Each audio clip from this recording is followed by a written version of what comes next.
Welcome to the Business with Beers podcast. This is the place where we help entrepreneurs expand their business, build their wealth, and generate passive income. I'm your host, Brian Beers, an entrepreneur who's on a mission to inspire growth from everyone around me. Remember that you need to take the actions others won't, and you can live the life that others don't. Please be sure to check out my weekly newsletter that now drops every Thursday. It includes one quote, one tweet, one podcast recommendation, plus some business and investing insight from me. It's short and it's sweet. My goal is to provide you with just a couple gold nuggets to help inspire your growth. Go to brianbeers.com to subscribe. Hello, everyone. I am very excited today to bring you Dr. Brett Levine. Brett has thrived as an ear, nose, and throat surgeon for the last 27 years. He's a partner of a surgery group outside of Los Angeles. He's also a real estate investor and owns multiple businesses. He now helps other healthcare professionals to shift their mindset and to build multiple passive income streams. Welcome to the show, Brett. Thank you very much. Glad to be here. Awesome. So, to start, can you give us an idea, kind of your journey of maybe kind of how you got into medicine, and then, from there, I think we'll then pivot into, kind of what you're doing now and the kind of this evolution you've gone through. Absolutely. I had a pretty typical childhood. Grew up outside of Philadelphia. My parents were married throughout their entire lives and my life so far, and I was a student. I liked to learn. I excelled in school, and I wanted to also, pursue something where I felt like I was doing something beyond just making money. And that's how I head towards medicine. And I really went through the regular path of college, med school, residency, like most doctors do. But I had a few pivots, a few shockers, a few changes that altered my course. In the middle of high school, we moved to Florida. When you've been at the same school your whole life with the same friends, that is a shocker and a change to the system. And I adjusted in Florida, but didn't really enjoy it that much. But looking back, it gave me the ability to say I can go anywhere I want now. And I chose Los Angeles for college and med school and found a place I wanted to stay and love. And then I trained back at Penn in Philadelphia. And all I wanted to do was come back to California and have a house in LA and live and work in LA, and ran into a lot of roadblocks with sort of an oversupply at the time of doctors and difficult finding a job that really fit my need of security and a nice salary and bonus options. So after really spending over a year looking for opportunities in Southern California and not finding it, I sort of had my first fail and started looking in Vegas and Texas and Florida, all over the country, and ended up with a job in New Jersey, which was close to Philly and New York, where I had friends, and joined someone who was incredibly busy with overflow, which is what you want when you start in medicine. But I really just wasn't happy there. I sort of felt like I had let go of my dream and the future I had planned, and sort of accepted something less, which didn't sit well with me. And I made the best of it. And then one day, about a year and a half in, one of my residents that I trained with, who was a year older than me, dropped dead in his office at 31 with a 1-year-old son. And it sort of was a slap in my face of what the hell am I doing here when I don't know when that's going to happen to me. And I gave notice and just took anything I could find and took a job outside of LA in one of the suburbs because it guaranteed me a paycheck. And it turned out to be the worst job I could have ever asked for. The guy had no extra patience. His wife ran the practice. It was very, very, very slow. And I started trying to build what I could. But even when I brought in patients, they would sometimes be seen by my boss instead of me. And it was a dark time in my life where I started wondering what else I was going to do if I didn't continue medicine. Which isn't the plan when you've devoted 15 years to get there. So I started looking around for other opportunities in the area and went away for my sister's wedding in Florida. Came back after a 3-day weekend with a letter on my desk saying, vacate the premises immediately, you've been terminated. This is not what doctors do or plan for or are equipped for. And I packed up my car and drove home and had no plan for the first time since I was 17. And again, this was sort of another shift. And through different connections and resources, I started my own practice, which most people don't do nowadays because of the debt people are coming out of training with and because of the high cost and the long time it takes to really build something. But I built a private practice over time and was on my own for 10, 15 years, running from 1, 2, or 3 offices I had and running around with 3 little kids and building a house and really pushing my life to its limits. And at that time, I knew there had to be a better way. And one of my buddies had called me and said, what do you think about forming a mastermind group? And I had read a book called Success Principles by Jack Canfield, one of the Chicken Soup for the Soul guys. And I knew I had no time, but I also knew I had to do something different because this wasn't sustainable the way I was surviving and thriving. So I started for the first time meeting with 5 other guys once a month and sharing slowly over time vulnerabilities and problems and challenges. And this isn't the way doctors think. Doctors do everything on their own, alone, and competitively, really. That's how you exceed and excel in medicine. And I was in that group for a while, for several years, maybe 5, 6 years. And it started getting a little stagnant, but being in that group, I learned to share vulnerability. I actually made the decision to close one of my offices that I had built over 10 years just to maintain my sanity and focus on one office. It was a big decision. And eventually that led me into meeting David Osborne, who came to that mastermind group, and joining GoBundance in 2014, which is how we know each other. And from there, the changes that I was making just became exponential. And I learned about the idea of money making money and horizontal income. I learned how to get uncomfortable and be comfortable getting uncomfortable. I learned that I could be more than a doctor. And that is eventually what led me to form a group, what led me to invest in real estate, what led me to start this platform called Breaking Out of the Medical Mindset. Okay. Wow. Yeah, there's a lot there, man. I guess my first question is, are you an Eagles fan, or have you? You know what? Really, as a child, we were Flyers fans. Okay. My parents were obsessed and went to all the games, and actually met Rick McLeish and Dave Schultz back in those days. Okay. Yeah. Sure. I'm a Clippers fan currently, but that's not getting us very far these days. Awesome. Yeah. So let's talk about, like, I guess the shift of mindset, or what is kind of right now the typical mindset of a doctor. What is the mindset I guess you have, and then let's go from there into what's this shift. So I would say the average healthcare professional feels sort of enslaved in their job. They have a mindset that they have to remove all risk and control everything and work hard.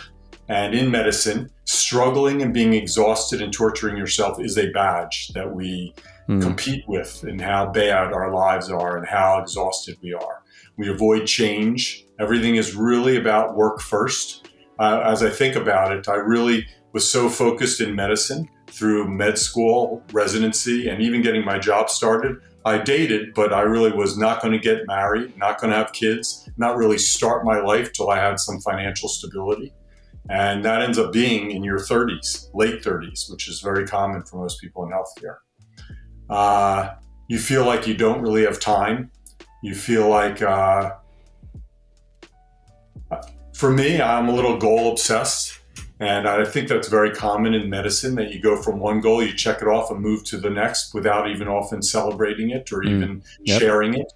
I don't know what enough is, but I think you can get lost in that, never defining what enough is and just having gratitude. You definitely look at failure as a weakness and something to be avoided, even if that means you don't move forward until you know it all and are an expert in everything. You certainly avoid vulnerability because no one wants to hear of anything that their doctor would have that's imperfect. We all want to have this imagination that our doctors are well rested, happily married, and they're 100% for us, right? But they are humans with wives, kids, and their own addictions and problems. I think one of the biggest things in the medical mindset that I never realized is that my money could make me money. It seems like an obvious thing, but really when people want to make more money, the first thing they think of is how much harder can I work and how much longer can I work? And that is something that I had to break out of and understand what leverage means and what networking means and how important it is the people you surround yourself with. You really, most people, and myself included, pursue this pre-med med school residency journey and even your entire years of practice alone on an island, doing it all yourself, by yourself, rarely sharing with other doctors. And, you make your island when you go into business and have your employees. And some people do that in their own practice. And it sounds like this is the culture, right? This is probably from day one. This is probably is this what they're taught in med school, that this is what it is and you got to love this and you got to be able to sacrifice all this to kind of achieve these goals? Is that the culture? This is the culture. This is the culture. If you ask for help, it is considered a weakness. If you share a negative vibe or something, that is considered someone who can't cut it, isn't tough enough. I mean, this is the culture of healthcare, and it is how you survive and thrive and exceed to get there. But if you use that in every aspect of your life, I think it is what is causing burnout and what is causing people to feel stuck and trapped and nowhere to go in their current situation. Yeah, because you're like you said, I guess you're taught to trade all your time for money, and if you want to make more money, you have to give more time. But the whole concept of leverage and investing and passive income is that you give no time, right? You have to trust in other people. You have to not know it all. You have to, have some risk. It's the opposite, right? It's the total opposite. So yeah, I could see the roadblock of someone in healthcare to kind of get over all that, because everything they're, like you said, they're afraid of and they don't like is exactly what needs to happen in private investing, right? Stock market, they can give their money to somebody else and hey, whatever happens. I mean, as of today, it's dropping historically. And, if you want to be outside of that, you want to be in private real estate or syndications or, any other platform, it's, there's no control. But you can even carry all that outside of money and talk about it with your own personal growth. And whether it's hiring a coach, whether it's joining a mastermind group, whether it's doing something that, you wouldn't think that a doctor might not normally do, is what I would say. I've found all of those things, all those jumps, all those changes to be difficult, but freeing after you get comfortable doing them. Really, we become the reason that we are stuck because we're holding on so tight to the way it was, to our past, to who we think we are, and limit ourselves, right? These are limiting beliefs. Yep. So what is one to do? What are the current options? I mean, I guess you can talk about obviously about what you're doing, but how does someone, as you kind of said earlier, but it's this whole concept of starting to get comfortable with being uncomfortable, right? And going through those difficulties to kind of break through into this other side. So what does one do? I think you take baby steps and get comfortable with little steps and then move forward. And it can be so many different things. It can be finding a group of people you can share and vision a different future from where you are right now. It can be starting to look at your finances and your numbers in a methodical, analytical way. It's looking at something like your net worth, looking at your income outside of your daily vertical income or work. It can be letting go of something you hold on so tightly to and seeing what happens. Not caring is an incredible power that you become not reactive. It can be going for something and failing, or what you would normally call failing, and then seeing how that fail helps you. All of my fails, my move, that death, my being fired at the time was really horrible. It sucked.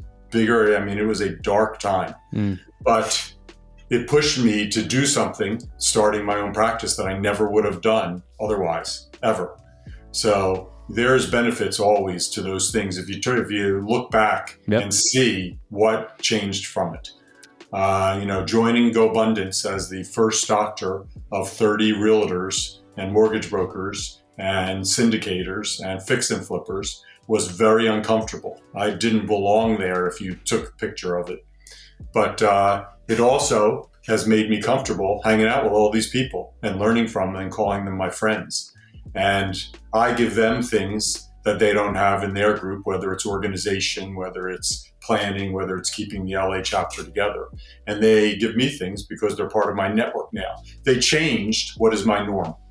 I had one norm, one self-image of what I was, and now that has expanded, which expands everything. It expands your opportunity, it expands your life, it expands your connections. It expands how you think. From being in GoBundance, I've gained goals that no one in medicine would have. Like I have the goal, which I have failed, to take more days off from work each year since I've been in GoBundance. And if I don't have anything going on, I usually figure why not make money and I go to work. But I keep trying to increase that and feel comfortable financially with it not affecting me. But that's a goal I would never have thought of. I've had guys, when I've done goal setting with people in our mastermind group, have a goal that they want to go to the moon, or just things that aren't in my world of even concepts of thinking. So all that is powerful stuff that I've learned through all of this journey of my life. There's the saying that, you become the average of the 5 people, you spend the most time with. And it's, some people may think it's kind of cliche, but then, you hear your story. I mean, I have a similar story where you get in this room and you meet these people who, live this life that you don't even know is possible. And like, you don't know what you don't know until you know it. And Absolutely. So it's, sure. And who is that, it? Go ahead. Sorry. Yeah, you're good. How many people are that intentional to say, I'm going to look at the 5 people I spend the most time with and assess them. And you don't have to remove them, but you may want to spend more time with a few other people. And, who looks out to say, these are the kind of people I want to spend time with. Now I'm going to find them. Because there are mastermind groups of all different types for all different areas of growth. And the opportunities to improve your life are limitless out there. It is amazing to me how people can feel stuck and not know where to go. And I think that's more the people in their lives and their support systems than the opportunity for knowledge or free information on a podcast, a book, a video. There's so much out there, but it's tough in healthcare these days and, getting harder. Yep. So these things have freed me and changed my life, and I want to share them with other healthcare professionals.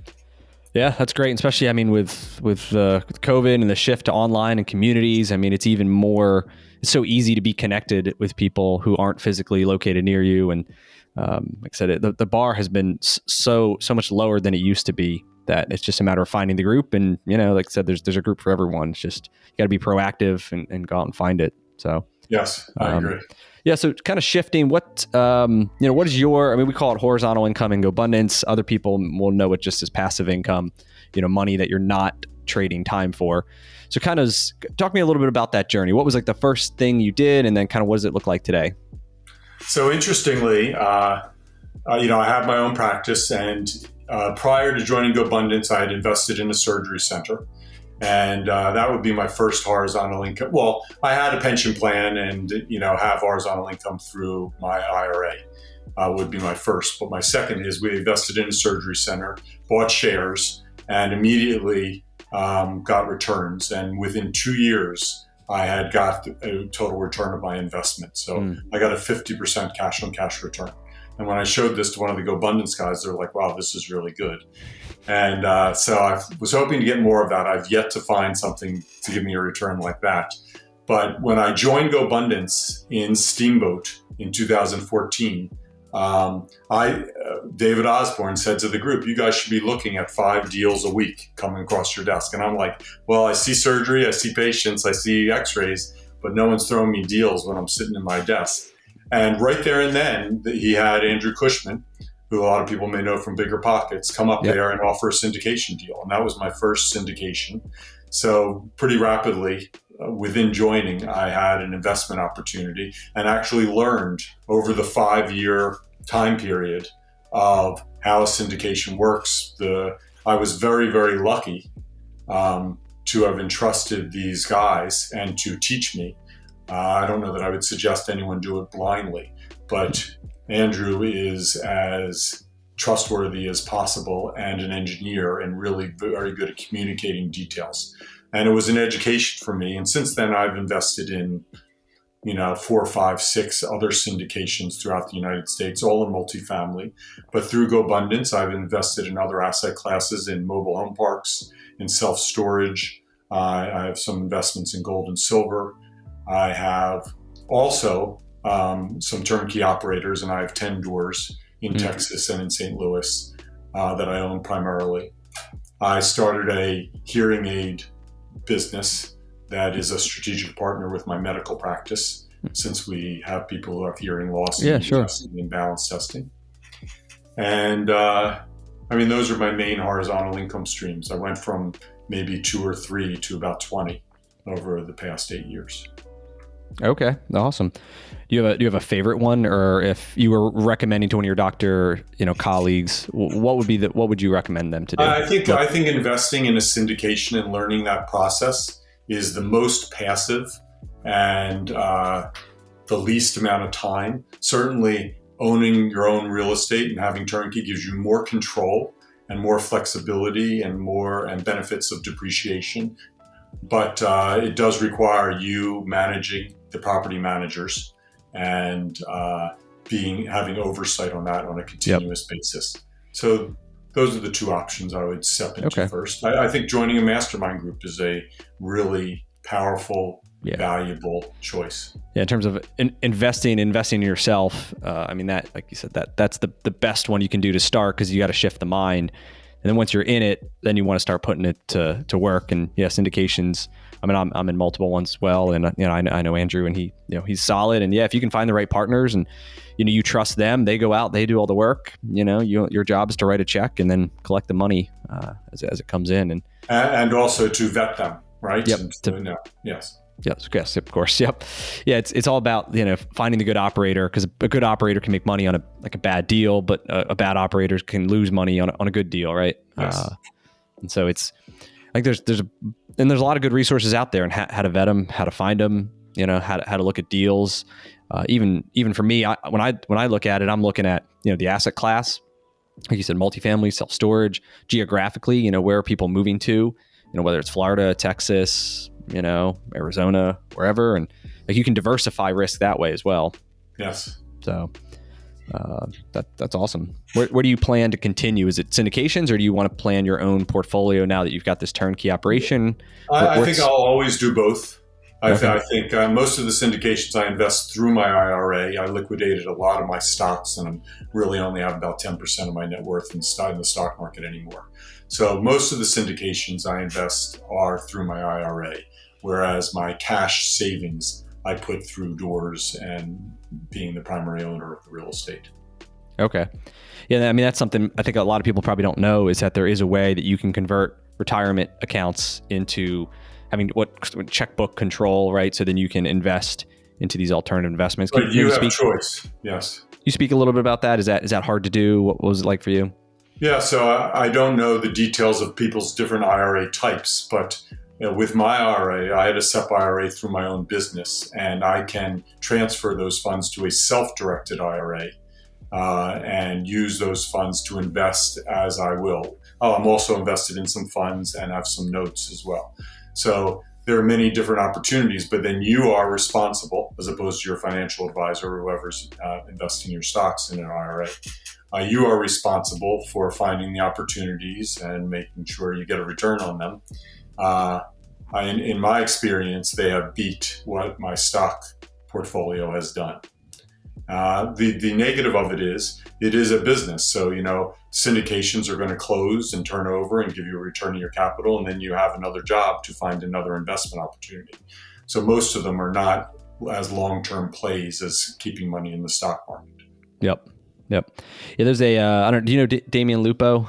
Yes. Yep. And he's got a company. He's a GoBundance friend of ours as well, who has, it's called an EQRP, or an E-Qualified Retirement Plan, which is what I did to convert I think it was a SEP, into one of these checkbook control retirement accounts. And through that you can invest in syndications, do private lending, stocks, gold, crypto. I mean, you can do whatever you want as long as you follow, a couple of the rules. So yes. That's a great resource as well. So awesome. So shifting, let's talk about kind of so now that you're building wealth and, you're growing it, and you mentioned you have kids, what kind of life lessons are you now passing along to your kids? The things that, you wish you knew when you were their age. Yeah, for sure. My kids understand the value of real estate a little more than I did.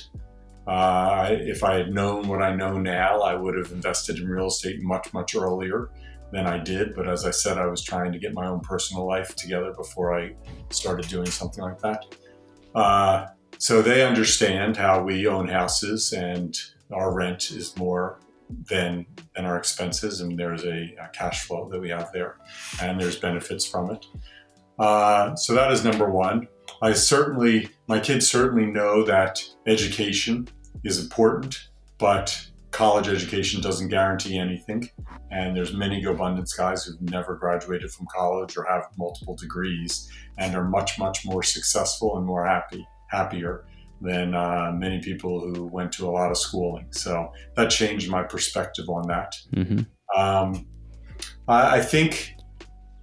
I think the biggest thing is just being exposed to a wide variety of options and people that could be your future or model your future.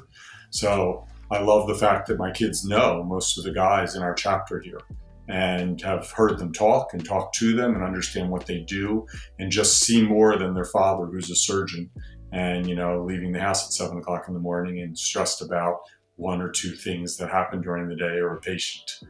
I think it's good to see a lot of options. You see a lot in our culture, people becoming the same thing their parents did because that's what they know and that's what's comfortable. But I don't know that it's always the perfect fit. And they know that their goal is to be happy and self-sufficient. That's it. Everything else is what they put on themselves. I think we talk about social media, which is a big presence in everyone's lives, and how distracting it is, or how Mike Aitchison, Mathieu, talks about, he has this quote that don't compare your behind the scenes to everyone's highlight reel. And I think people do that a lot, Sure. Dealing with their own struggles, but looking on Facebook, Instagram, and seeing how amazing everyone else's 1 minute of their perfect life is on there. So we talk about digital stuff all the time because it's changed the world. And certainly the younger generation from what I know. Yeah, and especially when we get into the mindset and then feeling like less than because you don't have the fancy car, or the plane, or like the social life, and then it's all like a scam. And so, like you said, everyone's got problems and issues, and it's just like I said, it all could be staged. And so I think it's a serious issue, and I know I have young kids, 5 and 1, but I know even when by the time they're up to that point, it's going to be similar. So, definitely something as parents to get ahead of and make them realize that's not what the world's like. Yeah. I mean, you show them a different way from what all their friends are doing.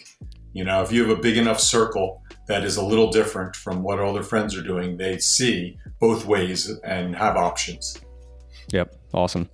Yeah. So talk to me a little bit about your course or coaching or mastermind, or maybe, I don't know what the word is, but if you could tell me about it and like who's it for?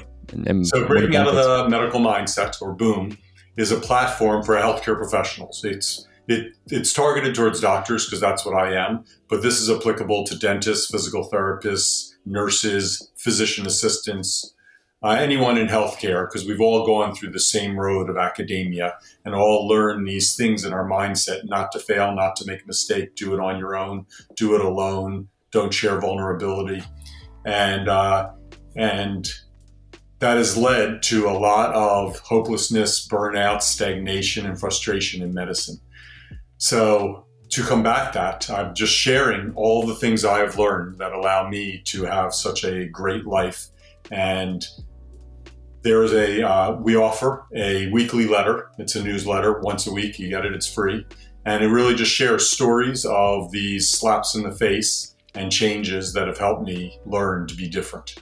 And we also offer a course called the Boom 1.0 course, which has about 30 modules of each one of these breakthrough ideas. It can be something simply as creating space to step back and think about what you want in your life in the future and to change. It can be about how to optimize time. It can be about how you learn what leverage means and the value of using, whether it's technology, people, or money to help you grow and expand and not have to do it on your own. We talk about how failure can be fuel for change as opposed to just a place where you get stuck and stop. The value of saying no, when up until now, everything that got you somewhere is you saying yes to everyone and for everything. But eventually you lose control of your time in your life. There's just so many aspects. I talk about real estate and all the benefits of real estate, depreciation and cash flow and the tax benefits and how you can take home more money by decreasing your tax burden, not just by making more money. But no one thinks of that perspective. And I didn't know that perspective. So I share all those different concepts that you don't have to be an expert in anything, in everything. You can be an expert in medicine, but a student of life. And that's really what I consider myself. Okay. And asking questions and learning never stops after you're done your training. Okay, awesome. Where can they go and find out more about this? What's the website, and we'll link it up as well. Yeah, the website is boommindset.com, BOOMMINDSET.com, or breakingoutofthemedicalmindset.com, but that's a lot more to type. There you go. And on there, you can connect to the letter, you can check out the course, and you can contact us if you want to talk to me or any of my team. Awesome. One final question. Any book that you can recommend, either on mindset or business or investing or something that has changed your life? Yeah. So through the course, I recommend many books. Hal Elrod's Miracle Morning, great book. Robert Kiyosaki's Rich Dad Poor Dad, great book. There's actually a book called The Inner Game of Tennis, which is less about tennis and more about spirituality and not being reactive and maintaining your focus. And really sort of a book that preps you for meditation or the pause that I think is a very valuable, spectacular book. So, awesome. Yeah. Awesome. Cool. Yeah. You gotta be learning. You gotta be, trying to apply these principles, even if it's one little thing you get out of a book. I mean, it's worth it, right? You never stop growing. It's great. So awesome. Well, I appreciate you coming on here and sharing all, your thoughts and ideas. And I think, even for a lot of business owners and, working professionals, whether in medicine or not, I think a lot of the things you said apply to a lot of people who are trading time for money and want to control, and they're afraid of risk. And, I think a lot of it applies to anybody in kind of any corporate level job who wants to break free out of the stagnation they're getting, the burnout they're getting. And it's amount of this mindset shift and knowing there's an alternative life out there and tons of options. So yeah, our tagline for Breaking Out of the Medical Mindset is, if you want to change your life, you have to change your mind. And you have to make a different decision. And you really is what has to change. But that's not easy. So our course and my platform is to help you take steps so you can do all those other things we've talked about. Yep. It's awesome. Cool. Well, great job. And thank you, for your service as a medical professional. And obviously, now it's awesome to help, improve the lives of other doctors. And I think it's great. So thank you for having me here, Brian. It was a great time. Thanks, Brett. That's all we got for this episode with the Business with Beers podcast. One thing that would really help both us and other new potential listeners is to rate the show and leave a comment in iTunes, Stitcher, wherever you listen. Also, make sure to link up with me on your preferred social media platforms, LinkedIn, Instagram, Twitter, Facebook. You can find all my links at brianbeers.com. Please just share the podcast with anyone who you think might enjoy it. And until next time, remember to take the actions others won't, to live the life that others don't.